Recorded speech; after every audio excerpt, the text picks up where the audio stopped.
Las historias siempre me encuentran. Algunas llegan como advertencias, otras como confesiones tardías.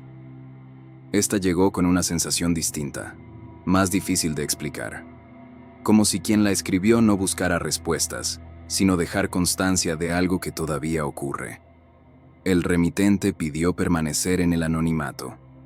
No por miedo evidente, sino porque la historia, dice, sigue ligada al lugar donde vive. Todo comienza en una casa antigua, heredada tras la muerte de un familiar. No estaba abandonada ni en ruinas. Era una casa sólida, bien cuidada, llena de objetos acumulados a lo largo de décadas. Muebles viejos, cajas sin abrir, recuerdos que nadie había tenido el valor de tirar. El remitente se mudó allí solo, con la intención de ordenar las cosas poco a poco, sin prisa. Los primeros meses no ocurrió nada extraño. La casa era silenciosa, predecible, casi demasiado quieta. El remitente empezó a deshacerse de objetos sin valor, papeles viejos, ropa inutilizable, utensilios rotos. Todo seguía una lógica clara. Lo que no servía, se iba. Lo que tenía algún recuerdo, se guardaba para después. El primer objeto en desaparecer fue algo mínimo. Un llavero antiguo, guardado en un cajón del pasillo. El remitente notó su ausencia al salir de casa. Pensó que simplemente lo había dejado en otro lugar. No le dio importancia. La memoria falla más de lo que uno admite. Días después, el llavero apareció. No en el cajón, sino sobre la mesa del comedor, perfectamente centrado, como si hubiera sido colocado con cuidado. El remitente recuerda haber sentido una incomodidad leve, pero enseguida la descartó. Vivía solo, sí, pero la casa tenía muchos espacios. Podía haberse equivocado. Con el tiempo, otros objetos comenzaron a desaparecer. Siempre cosas pequeñas. Un reloj viejo, un destornillador, un libro de tapa blanda. Nunca desaparecían de golpe, simplemente dejaban de estar donde deberían. El remitente los buscaba durante días, y cuando ya había aceptado que estaban perdidos, reaparecían. Lo inquietante no era que volvieran, era dónde. Algunos aparecían dentro de cajones que el remitente no usaba, otros dentro de cajas cerradas desde hacía años. En una ocasión, un objeto apareció dentro del bolsillo de una chaqueta guardada en el fondo de un armario. Una chaqueta que no había sido usada desde la mudanza. El remitente empezó a anotar los hechos, no como prueba, sino para convencerse de que no estaba exagerando. Fecha, objeto, lugar donde había desaparecido y lugar donde había vuelto a aparecer. Al releer esas notas, notó algo que no había visto antes. Los objetos no regresaban al azar. Todos estaban ligados a recuerdos específicos, no importantes en apariencia, pero cargados emocionalmente. El reloj pertenecía a alguien con quien había dejado de hablar. El libro estaba relacionado con una etapa de su vida que prefería no recordar. El llavero venía de un viaje que terminó mal. La casa no devolvía cualquier cosa, devolvía esas cosas. El remitente escribe que intentó cambiar su comportamiento. Dejó de mover objetos, evitó revisar cajas, cerró puertas que solía dejar abiertas. Pero eso no detuvo nada. Al contrario, los objetos empezaron a reaparecer con mayor frecuencia, como si la casa reaccionara a su resistencia. Una noche, al volver del trabajo, encontró sobre la cama un objeto que había tirado semanas antes. No lo había guardado. Lo había sacado de la casa personalmente. Verlo allí, limpio, intacto, fue el primer momento en que sintió miedo real. Revisó cerraduras, ventanas, el patio. Todo estaba como siempre. No había señales de entrada forzada. No había huellas. La casa parecía haber estado cerrada todo el día. Y sin embargo, ese objeto había regresado. A partir de entonces, el remitente comenzó a hablar de la casa de otra manera. No como un lugar, sino como algo que respondía. No de forma violenta, no de forma evidente. Respondía devolviendo lo que él intentaba dejar atrás. Lo más perturbador, escribe, no era la sensación de que la casa tuviera voluntad.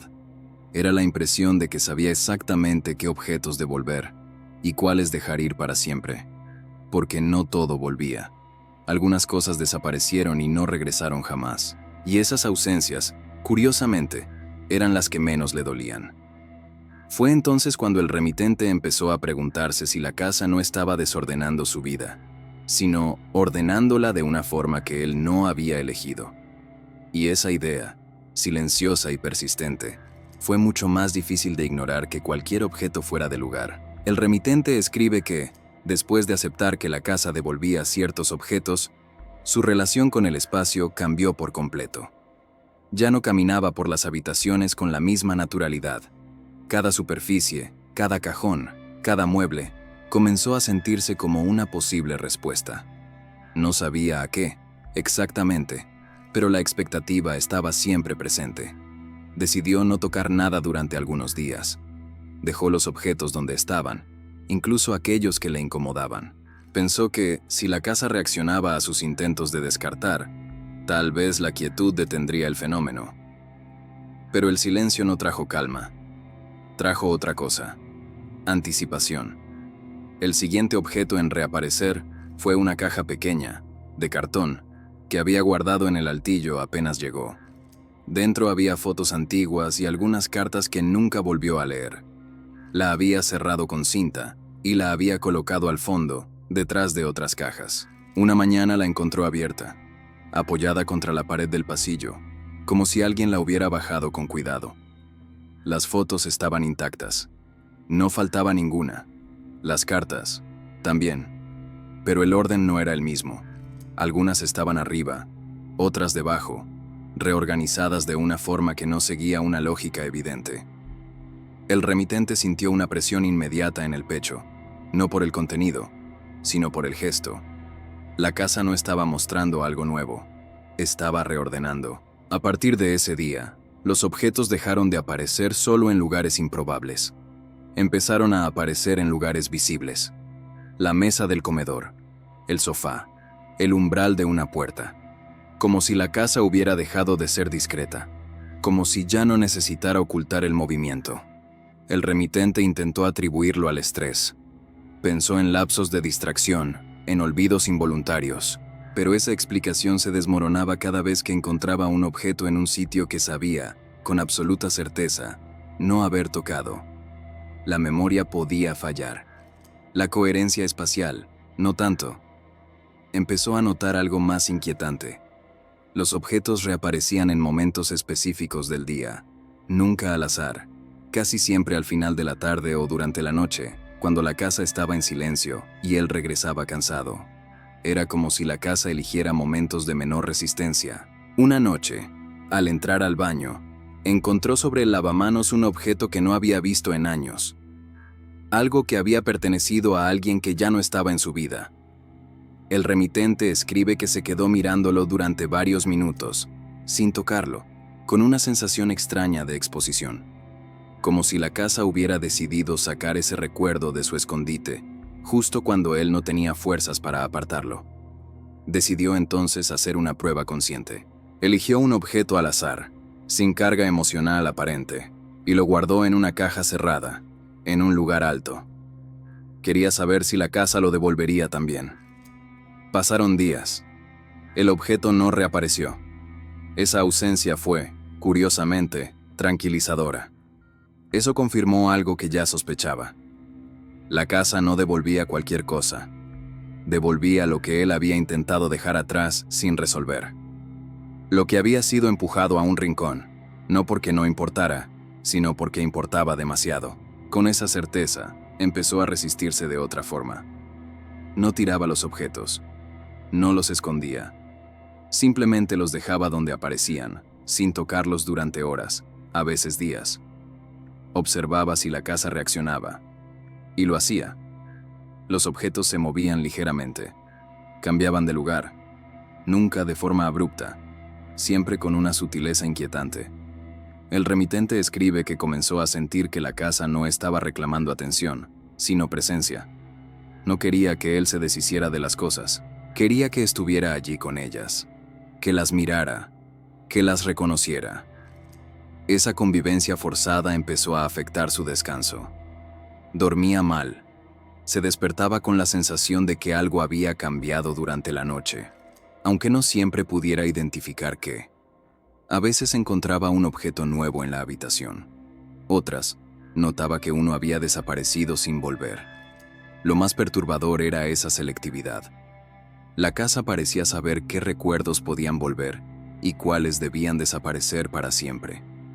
Algunos objetos, ligados a pérdidas profundas, nunca regresaron, y esa ausencia no se sentía como alivio, se sentía como una decisión tomada sin consultarlo. Una tarde, al regresar, encontró la casa en un silencio distinto. No había objetos nuevos a la vista, todo parecía en orden. Ese orden, sin embargo, se sentía artificial, como una pausa, como si algo estuviera esperando. El remitente se sentó en el comedor y miró alrededor. Por primera vez, pensó en la casa no como un espacio heredado, sino como un archivo. Un lugar donde las cosas no se pierden, solo se redistribuyen según una lógica que no siempre coincide con la voluntad de quien vive allí. Esa noche, no apareció ningún objeto. Tampoco la siguiente. El fenómeno pareció detenerse de golpe.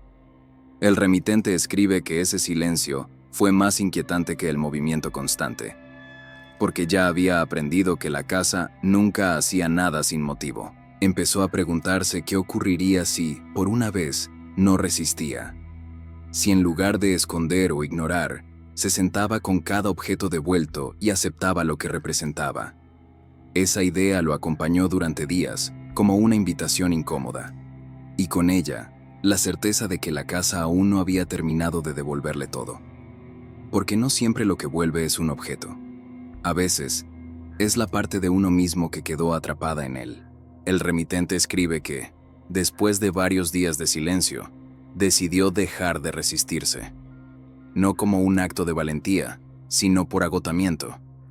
Comprendió que seguir luchando contra la lógica de la casa solo prolongaba algo que ya estaba ocurriendo. Así que hizo lo único que no había intentado: quedarse. Esa noche no encendió la televisión, no buscó distracciones. Se sentó en el comedor, con la luz tenue, y esperó. No esperaba un objeto específico, esperaba una reacción. La casa permaneció en silencio durante horas, como si evaluara esa quietud nueva, esa disposición distinta. Cerca de la medianoche, escuchó un sonido leve, no un golpe, no un arrastre, algo más cercano a un desplazamiento cuidadoso. Al levantarse, encontró sobre la mesa un objeto que no había visto desde la mudanza, una carpeta vieja, con documentos y papeles que había decidido no revisar nunca. La había dejado en el fondo de un armario, sellada. La carpeta estaba abierta. El remitente no la tocó de inmediato. Se sentó frente a ella y la observó durante varios minutos. No había nada nuevo dentro. Ningún papel añadido. Ninguna nota. Solo los mismos documentos que había evitado leer durante años. Entendió entonces que la casa no estaba creando recuerdos. Estaba obligándolo a enfrentarlos. A partir de esa noche, el patrón se volvió claro. Cada vez que aceptaba mirar un objeto devuelto, cada vez que se permitía recordar sin apartar la vista, la casa permanecía quieta. No devolvía nada más. Pero cuando intentaba cerrar la carpeta, guardar el objeto sin procesarlo, algo nuevo aparecía al día siguiente. El remitente empezó a pasar las noches así, sentado, leyendo, tocando cosas que había jurado no volver a tocar. No había dramatismo, no había manifestaciones visibles, solo una sucesión de devoluciones precisas, calculadas, como si la casa supiera exactamente cuánto podía soportar. Con el tiempo, los objetos se volvieron menos numerosos, más específicos, más difíciles. Una llave sin cerradura, una prenda que aún conservaba olor, un objeto pequeño, casi insignificante, que desencadenaba un recuerdo completo. La casa parecía afinar su selección. El remitente escribe que empezó a notar cambios sutiles en el ambiente, no físicos, sino emocionales. El silencio ya no era opresivo. Las habitaciones se sentían más amplias.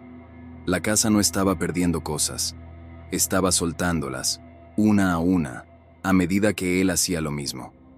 Una madrugada, encontró el último objeto sobre la mesa del comedor, algo que había buscado durante años sin admitirlo.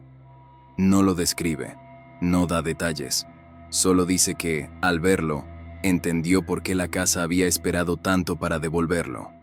Se sentó con ese objeto hasta que amaneció. Esa fue la última vez que algo apareció sin explicación. Desde entonces, nada volvió a moverse solo.